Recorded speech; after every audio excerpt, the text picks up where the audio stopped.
तर चला आज बघूया कमेंटची मज्जा आणि ह्या कमेंट यायला कधी चालू झाल्यात आणि मी ह्या फेक कमेंटकडे थोडं हेच असते पण तरी पण थोडी मज्जा घेऊया, सत्यता समोर आणते। ह्या कमेंट कधी यायला चालू झाल्या, कालच्या व्हिडिओमध्ये जेव्हा तिनं बोलली थंबनेल चुकीचं असताना एक व्हिडिओ टाकला त्याच्यामध्ये तिनं काय बोलली की त्या कोणताही साहेब आहे त्यांना कमेंट नका हो करू, जाऊ दे बोलू देत त्यांना, साधू संतांनी असं सांगितलं तसं सांगितलं। त्यावर मी व्हिडिओ टाकला की मला कोण वाईट कमेंट करतच नाही आणि तिनं बोलली होती की माझे समर्थक जर कोण वाईट कमेंट करत असतील तर नका करू। तिनं काल व्हिडिओ टाकला। आता तिच्या समर्थकाला हिची आतापर्यंत आज्ञा भेटली नव्हती त्यामुळे तिच्या समर्थकांनी मला कमेंट करायला आले नव्हते, पण काल ती परवानगी भेटली। नका शब्दात नका होतं पण करा हे समर्थकाला इशारा होता।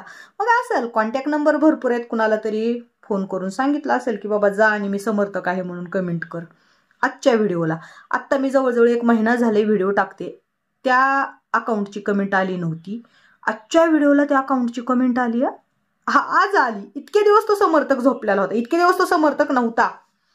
कमेंट अशी टाकलेली आहे, तू लई चांगली आहे का ग, मी संगीता ताईचा समर्थक आहे।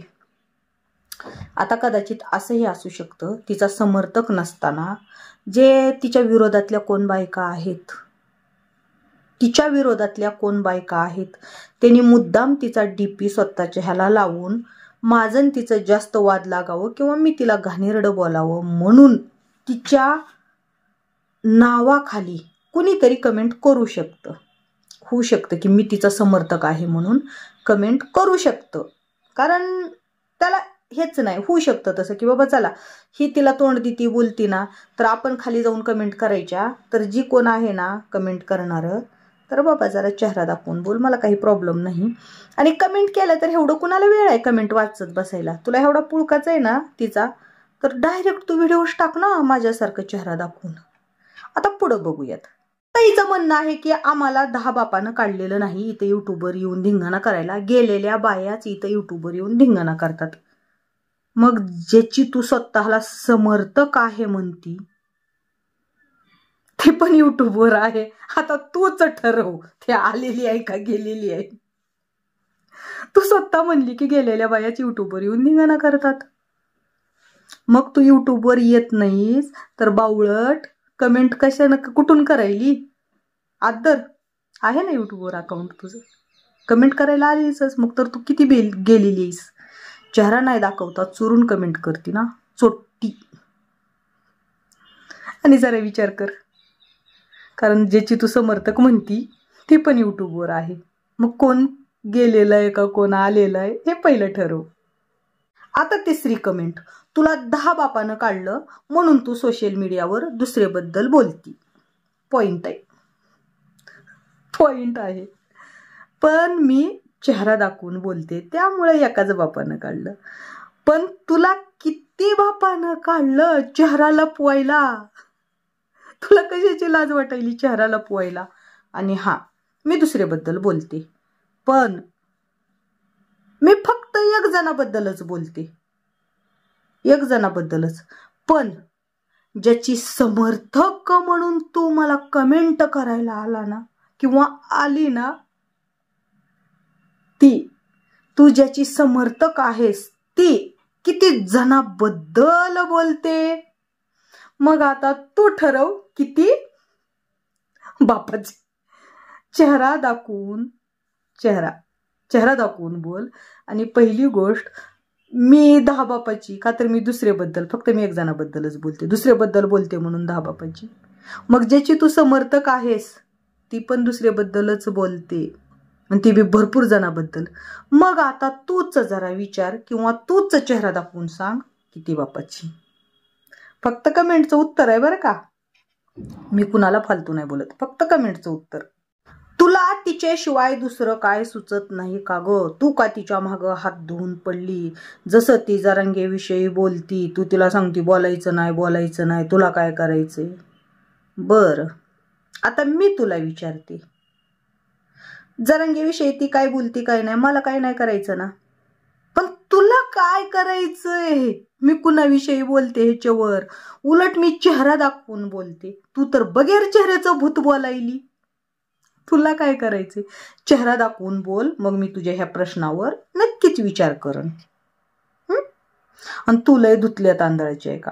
मी धुतल्या तांदळाची आहे म्हणून चेहरा दाखवून बोलते, पण तुझे सगळे वरचे खालचे तांदूळ मळके आहेत ना म्हणून चेहरा लपवून बोलते.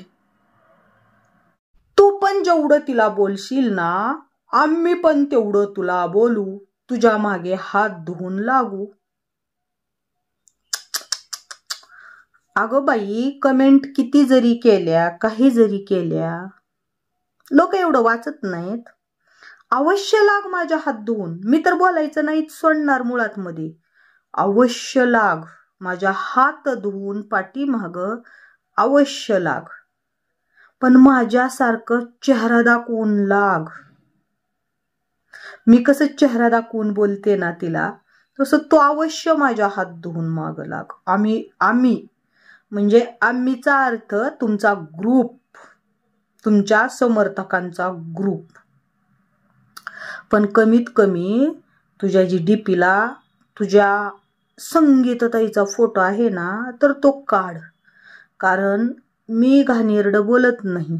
आणि मी घाणेरडं नाही बोलता जर तू घाणेरडं चुकून एखादी कमेंट केली तर मी आबरू नुकसानीचा दावा किंवा शाब्दिक वार याचा दावा केला तर उद्या चौकशीला तुझ्या लाडक्या ताईला नेतील की हे तुझ्या टोळीतले लोक आहेत म्हणून.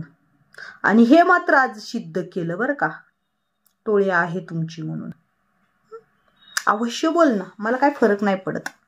जोपर्यंत तुझा चेहरा दाखवत नाही तोपर्यंत मला काय फरक पडत नाही. तुम्ही किती जरी काही केलं तरी मी बोलणार. संगीताताई वानखेडे जिंदाबाद. जय श्रीराम. चांगली गोष्ट आहे, जिंदाबाद असायलाच हवं, राहायलाच हवं, पण सत्तेच्या मार्गानं. उद्या जर सत्तेच्या मार्गानं चालली तर आम्ही पण जिंदाबाद म्हणूच की.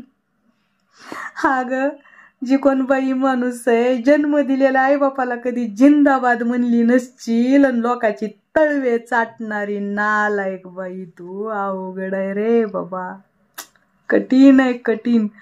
किती किती हा नालायकपणा. मला याचा काही फरक पडत नाही, काही फरक पडत नाही. मी शांतीत क्रांती करते आणि मी योग्य उत्तर देते. वेळ आली तर विषय कसा असतो, माझं एकही फेक अकाउंट नाही, त्यामुळं अशा कमेंट आल्यावर ते अकाउंट फेक आहे का, कारण मी कधीच कुणाला वाईट कमेंट फेक अकाउंटवरून करत नाही किंवा मी कधीच कुणाला फेक अकाउंटवरून वाईट बोलत नाही किंवा माझ्याकडे म्हणजे फेक अकाउंटच नाही.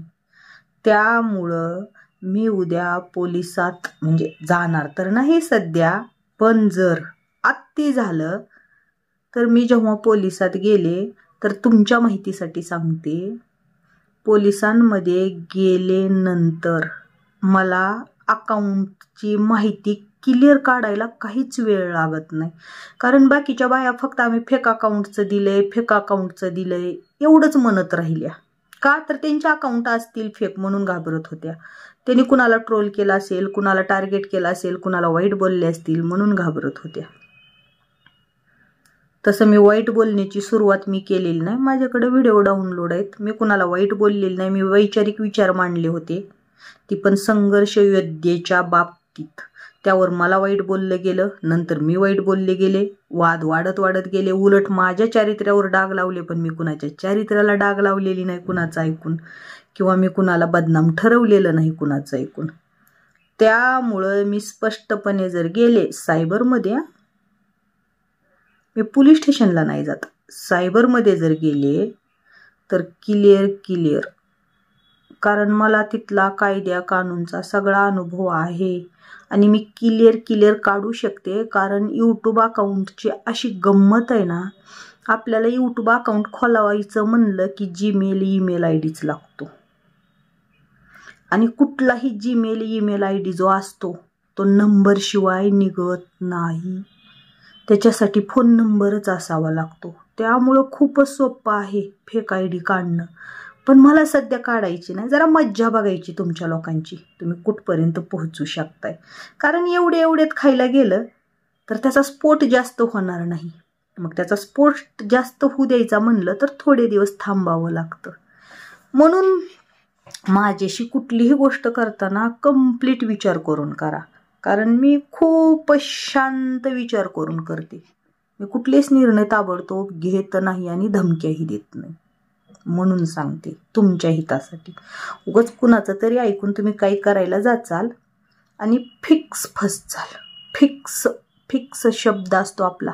मला असं भामट्या गप्पा मारता येत नाहीत. मी इकडं उपोषणाला बसणार आहे, मी तिकडं आंदोलन करणार आहे, मी इकडं, आणि ते तसंच मागं राहतं करत नाही. जे मी बोलते ते मी फिक्स करतेच. तो माझा स्वभाव आहे मूळचा. मी आत्तापर्यंत कधी म्हणलेलं ऐकलं मी ह्या मोर्चाला जाणार आहे, मी इथं आंदोलन करणार आहे, मी तिथं उपोषण ऐकलं कधी? कधीच नाही. कारण जी गोष्ट मी बोलत नाही ती मी कधी करत पण नाही, पण जी गोष्ट मी बोलून दाखवते ती फिक्स करते. म्हणून माझ्याशी जरा बोलताना सावधच बोला बरं का, कारण मी शब्दात पकडून त्याच शब्दावर गुन्हे दाखल करू शकते. म्हणून थोडंसं सावध. तुमची मर्जी, काहीच हरकत नाही. तुमच्यासारख्या भुंकणाऱ्या लोकांना मी डगमगत नाही, ती बी फेक बापाची फेक आयडीवरून.